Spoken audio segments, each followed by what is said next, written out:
Hello friends, welcome back to another new video মনের কথা মনের সাথে চ্যানেলে। আর আমি আপনাদের বন্ধু মনোজ বলছি। এখন আমি আছি কামারকুণ্ডু স্টেশনে, আর এখান থেকেই আজকে আমি আমার যাত্রা শুরু করব প্রয়াগরাজের উদ্দেশ্যে। আমার কিন্তু কনফার্ম টিকিট নেই, আমি পুরোটাই জেনারেল কামরাতে যাব। এখান থেকে আমি ধরবো শহীদ এক্সপ্রেস, যা আমাকে বর্ধমানে নিয়ে যাবে, আর বর্ধমান থেকে ধরবো আমি কলকাতা স্টেশন থেকে ছেড়ে আসা অনন্যা এক্সপ্রেস। সারা রাত্রি অনন্যা এক্সপ্রেসে জার্নি করে সকালবেলা আমি পৌঁছাবো প্রয়াগরাজে। আমার এই সম্পূর্ণ ভিডিওটি যদি দেখতে চান তাহলে অবশ্যই আপনাদেরকে এই ভিডিওর সঙ্গে থাকতে হবে। তো বন্ধুরা, সঙ্গে থাকুন, দেখতে থাকুন আজকের এই প্রয়াগরাজ যাওয়ার সম্পূর্ণ ভিডিওটিকে। এই শহীদ এক্সপ্রেস হাওড়া থেকে রামপুরহাটের মধ্যে চলাচল করে। নির্ধারিত সময় 12:36 কামারকুণ্ডু এসে পৌঁছানোর কথা। একটু বিলম্ব করে 12:49 ট্রেন এসে পৌঁছেছিল কামারকুণ্ডু। 1 মিনিট সময় দাঁড়িয়ে 12:50 আবারও ট্রেন ছেড়ে দিয়েছিল। এখন যেটি ভিডিওটা দেখছেন এটি হচ্ছে এই শহীদ এক্সপ্রেসের জেনারেল কামরা, যা সামনের দিকে 4টি এবং পিছনের দিকে 2টি বগি রয়েছে। এই শহীদ এক্সপ্রেস এখন তার দ্বিতীয় স্টপেজ অর্থাৎ আমার গন্তব্য বর্ধমানে পৌঁছে গেছে। ঘড়িতে এখন সময় 1:39। আর এই ট্রেনের সময় ছিল বর্ধমানে 1:17। বেশ কিছুটা বিলম্বতে এই ট্রেন ঢুকেছে বর্ধমানে। যেমনটি আমি ভিডিওর প্রথমেই বলেছিলাম, আমাকে বর্ধমান থেকে আরও একটি ট্রেন ধরতে হবে, আর সেটি হলো আপ 12315 অনন্যা এক্সপ্রেস। এই ট্রেনই আমাকে প্রয়াগরাজ পৌঁছে দেবে কাল ভোরবেলাতে। এই ট্রেনটি দমদম দিয়ে ডানকুনি হয়ে ভায়া কডলাইন বর্ধমান পৌঁছয়, কিন্তু আজ কোনো কারণবশত ট্রেনটিকে একটু ডাইভার্ট করে দেওয়া হয়েছিল, যা কিনা নৈহাটি দিয়ে ব্যান্ডেল হয়ে বর্ধমান এসে পৌঁছলো। এই ট্রেনটির বর্ধমান এসে পৌঁছানোর সময় ছিল 2:29 এবং ছাড়বার সময় হচ্ছে 2:31, কিন্তু ডাইভার্ট থাকার কারণে পুরো 1 ঘন্টা ট্রেনটি লেট। ট্রেনটি বর্ধমান স্টেশন ছেড়ে বেরোলো 3:31। এখন যখন ট্রেনটি তার প্রথম স্টপেজ বর্ধমান থেকে ছাড়লো, তখন আপনাদের এই জেনারেল কামরাটি কেমন হয় এই অনন্যা এক্সপ্রেসে তা দেখিয়ে দিই। আপনারা দেখতেই পাচ্ছেন জেনারেল কামরা কিন্তু বেশ ফাঁকা ফাঁকা রয়েছে। আমারও সিট পেতে কিন্তু কোনো রকমই অসুবিধা হয়নি। আর এই সিট অ্যারেঞ্জমেন্ট কেমন হয় সেটিও আপনারা একটু দেখে নিন। একদিকে যেমনটি দেখতে পাচ্ছেন একটি করে 2টি সিট রয়েছে, আর ঠিক তেমনই অপোজিট দিকে রয়েছে নিচে 4 জন করে 8 জন এবং ওপরেও কিন্তু 4 জন করে 8 জন বসতে পারবে। এখন ঘড়িতে সময় রাত্রি 1টা, যখন ট্রেন বিহারের উপর দিয়ে ছুটে চলেছে। আর এই হচ্ছে অনন্যা এক্সপ্রেসের জেনারেল কামরার অবস্থা। প্রচণ্ড কষ্টের এই জার্নি, ভীষণই পেনফুল, যা আপনাদেরকে আমি বলে বোঝাতে পারবো না কতটা কষ্টের ছিল এই জার্নি। মানুষ বসার মতন জায়গায় ছিল না।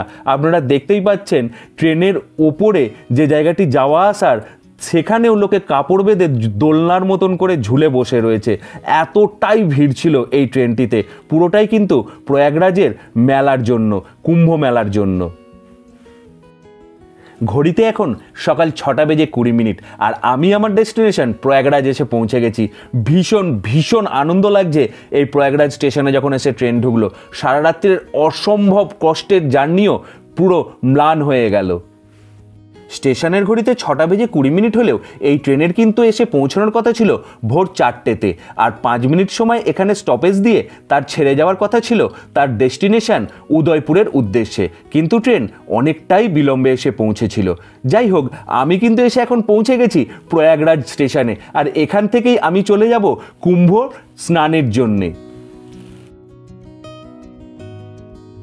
আরেকটি ইনফরমেশন আপনাদেরকে দিয়ে রাখি, এই প্রয়াগরাজ কিন্তু 2টি রয়েছে। একটি হচ্ছে প্রয়াগরাজ চোখী জংশন, আর আরেকটি হচ্ছে প্রয়াগরাজ জংশন। আপনারা কিন্তু চেষ্টা করবেন এই প্রয়াগরাজ জংশনে এসে নামতে, যেটিতে আমি এখন নেমেছি। এখন আমি দাঁড়িয়ে রয়েছি স্টেশনের ভিতরেই ক্লক রুমের সামনে। যারা ভাবছেন কুম্ভ স্নান সেরে আপনারা অযোধ্যার রাম মন্দির কিংবা বেনারসের কাশী বিশ্বনাথ মন্দির দর্শন করবেন, আপনারা কিন্তু খুব সহজেই এখানে আপনাদের যে লাগেজ রয়েছে তা জমা করতে পারেন। আপনাদের যে ট্রেনের পিএনআর নাম্বার রয়েছে সেই পিএনআর নাম্বার এবং আপনাদের আধার কার্ডকে শো করিয়ে মাত্র 20 টাকা দিয়ে 24 ঘন্টার জন্য আপনাদের যে বড় লাগেজগুলি রয়েছে সেগুলি কিন্তু এখানে আপনারা জমা করতে পারেন। এই হচ্ছে স্টেশন থেকে বাইরে বেরোনোর রাস্তা। আপনারা দেখতেই পাচ্ছেন এই ভোরবেলাতেও কত পুণ্যার্থীরা স্টেশনে রয়েছে। আপনাদের ট্রেন যত রাত্রেই পৌঁছক আপনাদের কোনো রকম অসুবিধা হবে না। এখানে স্টেশনের ভিতরে এবং স্টেশনের বাইরে সব জায়গাতেই কিন্তু প্রচুর সহায়তা কেন্দ্র রয়েছে আপনাদেরকে সঠিকভাবে গাইড করে দেওয়ার জন্যে। এখন আমি এই প্রয়াগরাজ স্টেশনের বাইরেটি এসে পৌঁছলাম। বাইরে দেখতেই পাচ্ছেন কত সুন্দর লাইটিংয়ের ব্যবস্থা রয়েছে।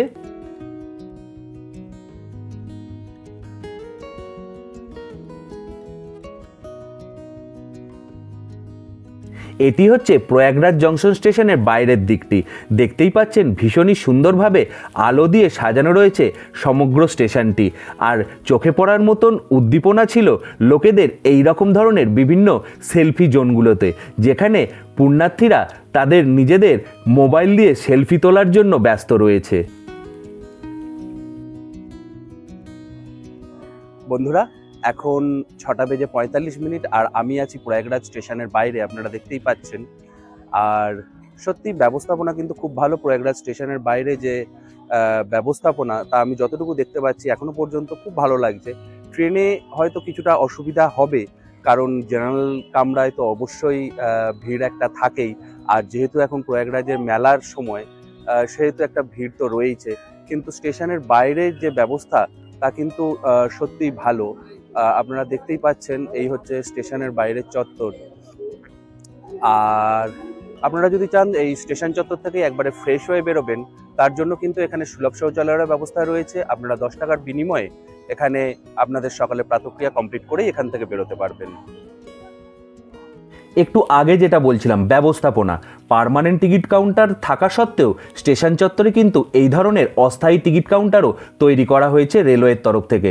আর রয়েছে প্রচুর পরিমাণে এই ধরনের ভেন্ডিং মেশিন, যার জন্য পুণ্যার্থীদের কিন্তু কোনো রকম লাইনে দাঁড়াতে হবে না টিকিট কাটার জন্যে।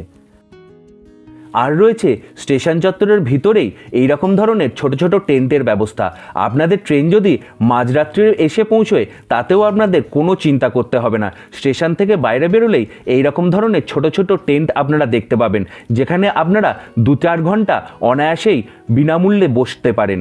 তাছাড়াও রয়েছে এই ধরনের সামনে যেমন দেখতে পাচ্ছেন বড় টেন্ট, সেখানেও কিন্তু চেয়ার লাগিয়েও বসার ব্যবস্থা রয়েছে। এই হচ্ছে টেন্টগুলির ভিতরে থাকার জন্যে ব্যবস্থা। আপনারা দেখতেই পাচ্ছেন ছোট ছোট টেন্ট পর্দা দিয়ে ঘেরা রয়েছে, নিচে এই ধরনের ম্যাট পাতা রয়েছে। এখানে আপনারা আপনাদের লাগেজ রেখে ফ্রেশ হয়েও নিতে পারেন। বন্ধুরা, মহাকুম্ভে স্নান করার জন্য আপনাদের এই আজকের জেনারেল টিকিটের ট্রেনের ভিডিওটি কেমন লাগলো অবশ্যই কিন্তু আমাকে কমেন্ট করে জানান। আর যদি কোনো প্রশ্ন থাকে সেটির জন্য আমাকে কিন্তু কমেন্ট বক্সে কমেন্ট করতে পারেন। আর ভিডিওটি যদি আপনাদের ভালো লেগে থাকে তাহলে কিন্তু অবশ্যই ভিডিওটিকে বন্ধুবান্ধবের সাথে শেয়ার করবেন। আর আমার এই মনের কথা মনের সাথে চ্যানেলে যদি আপনারা নতুন হয়ে থাকেন তাহলে কিন্তু অবশ্যই চ্যানেলটিকে সাবস্ক্রাইব করে পাশে থাকা বেল আইকন নোটিফিকেশান অল করে দিন, যাতে আমার ভিডিও দেওয়ার সাথে সাথে আপনাদের কাছে নোটিফিকেশান পৌঁছে যায়। বন্ধুরা, আজ এই পর্যন্তই। দেখা হবে আবার পরের দিন নতুন কোনো ভিডিওয়ে। ততক্ষণ ভালো থাকবেন, সুস্থ থাকবেন। আর আজকের মতন টাটা।